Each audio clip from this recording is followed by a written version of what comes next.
Bonjour, donc aujourd'hui nous allons commencer avec le premier cours de nœuds. Et comme c'est le premier cours, on va commencer avec des choses très simples, très faciles. Avec donc le demi-nœud, je suppose que tout le monde sait le faire, c'est le nœud tout bête, tout simple. Je vais vous montrer qu'avec un nœud tout bête, tout simple, comme ça on peut faire des choses un petit peu plus compliquées. Avec un autre demi-nœud, l'un dans l'autre, on peut obtenir ce qu'on appelle le nœud d'amoureux. Il n'y a pas un nœud qu'on utilise beaucoup, parce que quand on le serre très fort, il est difficile à défaire, vous voyez, ça fait une jolie boucle, mais qui est difficile à défaire quand il est serré très fort. Et avec ce nœud d'amoureux, on peut faire autre chose encore, on appelle le trèfle.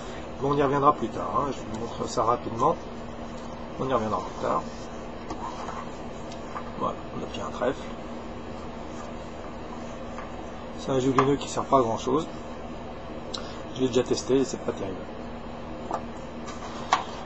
Donc, on revient au demi-nœud, et ce qu'on peut faire avec de plus utile. Donc on a ce nœud-là, et on le fait comme ça, on le fait avec une petite boucle dedans.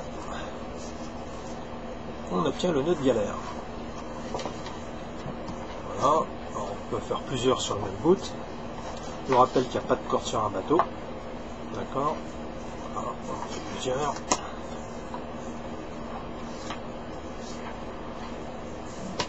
Et on peut attacher plusieurs choses dessus. Mais c'est un nœud aussi, pareil, qui n'est pas très stable, comme vous pouvez le constater. Et quand il est serré fort, il est difficile à défaire. Et avec ce nœud de galère, on peut faire encore une autre chose, qu'on appelle la chaînette anglaise. Donc voilà, la chaînette anglaise. Passer la boucle dans la boucle.